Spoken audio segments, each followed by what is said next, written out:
नमस्कार। म यो महाभारतको वन पर्वबाट द्रौपदी हरण जयद्रथको हार र शिवको वरदान, अर्जुन मार्न कर्णको प्रतिज्ञा, इन्द्रद्वारा कवच कुण्डल हरण पढ्दैछु। ध्यान दिएर सुन्नुहोस् र लाइक, कमेन्ट, सेयर पनि गरिदिनुहोस्। भलैसित ती द्रौपदी खिची लिएर रथमा लिँदै भाग्यो अदम बेगले तिनी रुँदै र चिल्लाउँदै गइन्द्र कुछतेरमा पुगी गए र पाण्डव जसै नदेखि कुटीमा पनि मन भरङ्ग भई सब तसै खडा भई चुपै रहे नजरको रथै डोबमा तीता बिजुली झैँ गए चिनु डोब पक्री जहाँ जयद्रथ नजर पर्यो गरिजी भीमसेनले तहाँ भने अधम भाग्छस् मुख परेर कालको कहाँ सुनी फौजसँग थियो अडी पाण्डवै साथ लडी अघोर खुब रण पर्यो उहीँ गयो रगतको नदी जमिनभरि गिँड नै गिँड बहे मुडा झैँ भई ती भीमसेन पार्थले छिन महा तकाल झैँ गई गरे बदमरी पुगे यमपुरी आहा गरी त्यही पाण्डवजीको सरै नसके थाम्न धेर पिर परी जयद्रथ भाग्न गो पछि पछि लगार्दै गई उही किरीटी भीमसेन पुगी गए बतास झैँ भई समाती जुल्फी धरी पट्किदेर भूमिमा ती लागिकन हान्न लात नजर गई रिष्ठिर वहाँ कराए भीमसेन भनी नगर दुस्सलाभी दुवै यी बहिनी पति मार दिकिन तुल्याउँछौ दुःख भई यी ज्वाइँ धृतराष्ट्रका बुझ्न हमारा नै भनी हुकुम पनि भो तहाँ तर ती भीमसेनले सुनी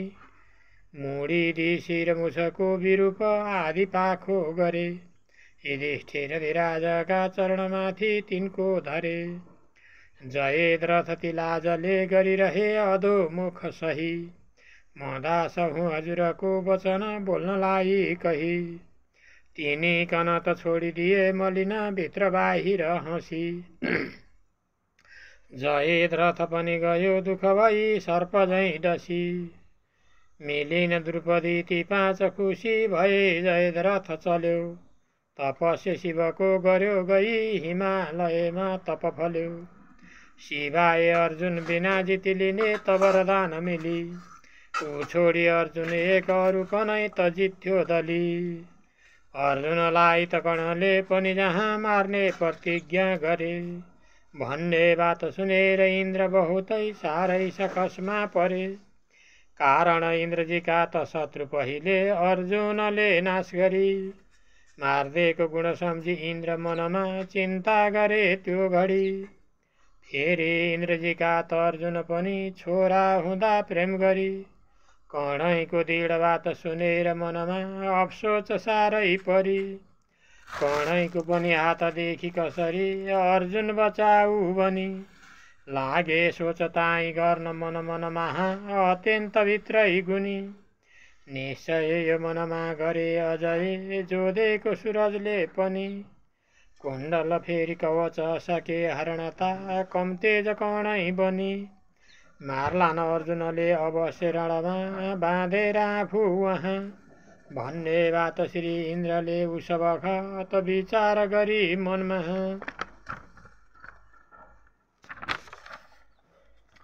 भरमाडको धरी रूप कर्ण सनमुख पुगेर इन्द्रै चली कुण्डल फेरि कवच समेत दुई नै मागे ती भिक्षा छली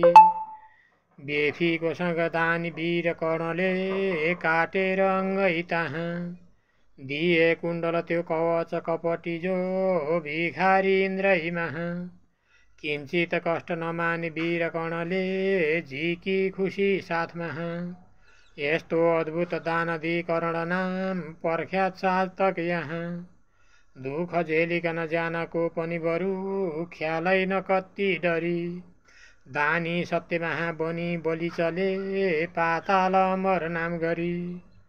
बेतामा हरिश्चन्द्र द्वापर महा कणैव गए नाम धरी